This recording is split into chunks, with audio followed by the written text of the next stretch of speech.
नमस्कार मित्रों, दिल्ली में चुनाव की तिथि कभी भी घोषित हो सकती है।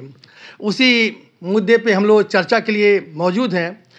मेरे बाद तक बैठे हुए हैं अशोक कुमार गौड़ जी, मैं स्वयं रमन अस्थाना जी हूँ, बगल में विवेक श्रीवास्तव जी हैं और उसके आगे इंजीनियर राजीव अस्थाना जी हैं। ठीक, आप सभी का हार्दिक स्वागत अभिनंदन है।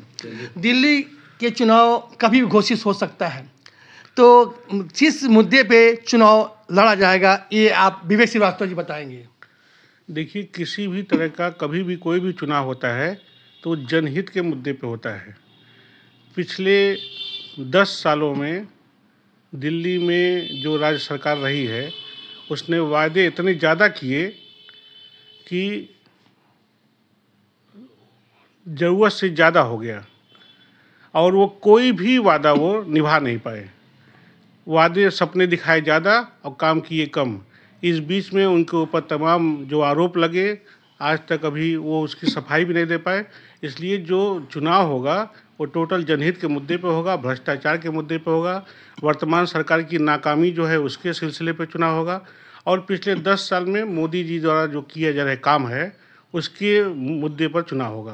मतलब लबोलब आपका ये कहना है कि आप पार्टी जो है अपने वादों में उलझ के रह गई है और ये चुनाव विकास के मुद्दे पर होगा। मेरे बगल में गौर जी हैं, आप इस पर क्या कहना चाहेंगे। नमस्कार रमन जी, आपने बहुत समसामयिक विषय पर अपना विचार रखने के लिए कहा है, मैं आपको धन्यवाद देता हूं। देखिए, भारतीय जनता पार्टी का चुनाव और आम पार्टी का चुनाव, दोनों चुनाव में बहुत ज़्यादा अंतर है। क्योंकि पिछला वर्ष जो बीता है आम पार्टी का, वो भ्रष्टाचार युक्त था और भारतीय जनता पार्टी का जो नारा है वो भ्रष्टाचार मुक्त है। अच्छा, अब पूछना चाहूँगा, जैसे आपने गौर जी आप बहुत सही कहा कि जो पिछली वर्तमान सरकार है भ्रष्टाचार में लिप्त है और चुनाव भ्रष्टाचार मुद्दे पर होगा। आपसे पूछना चाहूँगा इंजीनियर राजीव अस्थाना जी, क्या चुनाव भाजपा बनाम आप पार्टी होगा कि आप बनाम भाजपा होगा। देखिए, हकीकत में तो आप बनाम ही भाजपा है। जो भारतीय जनता पार्टी ठीक है, अच्छा कर रही है, सब कुछ की हुई है। जैसा कि केजरीवाल है उसने भी विकास किया हुआ ऐसा लग रहा है, जैसा वो कहता है। अस्पताल खोले और विद्यालय खोले, सब कुछ किया और मुस्लिमों के लिए वो भत्ता दे रहा था लगातार 10 साल से। हाँ, ये बात अलग है, हिंदू को नहीं दे रहा था, ये तो बहुत गंदी बात थी। ठीक है, अब उसने उसको भी घोषित कर दिया कि मैं हिंदुओं को भी लगभग 18,000 रुपया महीना देंगे। लेकिन हालांकि ये काम 7 पहले होता तो वो और अच्छा कर सकता था। लेकिन भारतीय जनता पार्टी का काम इतना अच्छा है राष्ट्र में, वह देखते हुए विकास पूर्ण कार्य करने में माहिर है भारतीय जनता पार्टी के लोग। हो सकता है इससे उसको बहुत ज़्यादा नुकसान भी हो सकता है। ये इंजीनियर राजीव अस्थाना जी थे, बहुत अच्छे ढंग से बात कहा इन्होंने कि आप पार्टी ने जो कार्य किए हैं उस सराहनीय, जनता लाइक करती है, लेकिन भाजपा को कम आंकना बहुत गलत हो जाएगा। लेकिन इस चर्चा में देखा जा रहा है कोई कांग्रेस पार्टी का नाम नहीं ले रहा है, लेकिन हकीकत ये है कांग्रेस पार्टी इस चुनाव में अपना अस्तित्व कायम रखने के लिए पूरी जोर शोर कोशिश करेगी। आप अंडरस्टिमेट आप लोग सभी लोग कर रहे हैं कांग्रेस को। कांग्रेस 5 पॉइंट पर चुनाव लड़ने जा रही है। पहला वो चुनाव जो प्रत्याशी को टिकट दे रही है, बहुत दमदार कैंडिडेट उतार रही है। जैसे अरविंद केजरीवाल के खिलाफ शीला दीक्षित के पुत्र संदीप दीक्षित उतारा है। वो अपने आप में भी अच्छे व्यक्ति हैं और उनका ही नाम ग्राम है। और ये जो मुख्यमंत्री अतिशी जी बनी हुए, इनके खिलाफ अलका लांबा उतार दिया है। बहुत मजबूत कैंडिडेट है। एक पॉइंट तो ये हो कि हर सीट पे उसने आकलन किया है, मजबूत कैंडिडेट उतारा है। दूसरा, उसने ये काम किया है कि चुनाव प्रचार के लिए राहुल गांधी हैं, प्रियंका गांधी हैं और कांग्रेस के जो अध्यक्ष हैं मल्लिकार्जुन जी हैं, वो स्वयं आए हुए हैं। और दूसरा, राजेश पायलट के पुत्र सचिन पायलट जी भी हैं और शशि थरूर जी जैसे लोकप्रिय नेता को उतार दिया है। दो पॉइंट बता दिए।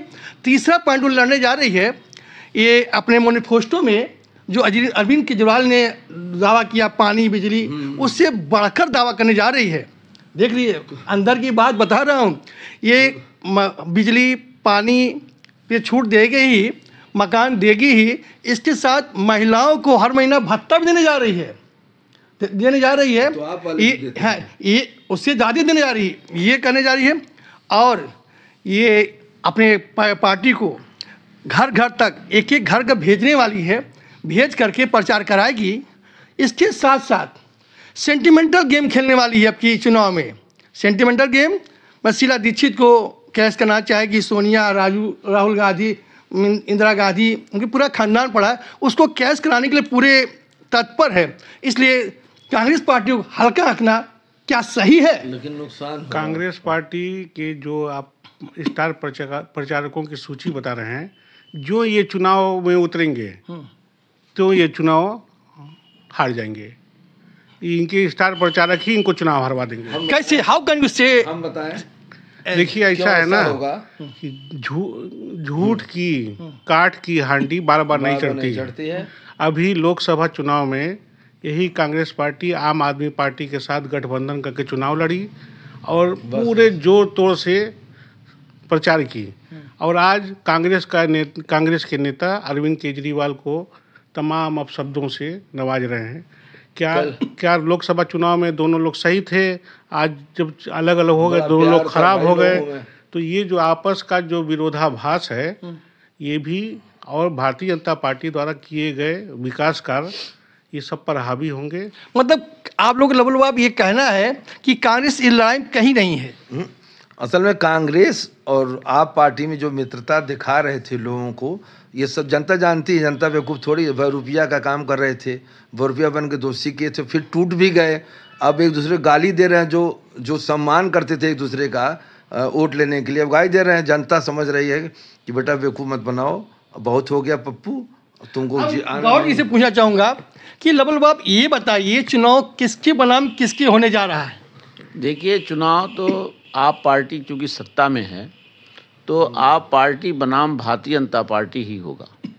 आप सभी का बहुत बहुत धन्यवाद। आपने खुल करके बातें की और आपने बताया कि भाजपा के साथ साथ आम आदमी पार्टी ज़बरदस्त मेहनत कर रही है, इन्हीं में से कोई आएगा। लेकिन मेरा मानना है कि कांग्रेस को अंडर एस्टिमेट करना कहीं चुनाव में भारी न पड़ जाए। धन्यवाद। मैं रमस्ताना, रमन टाइम्स से गोरखपुर।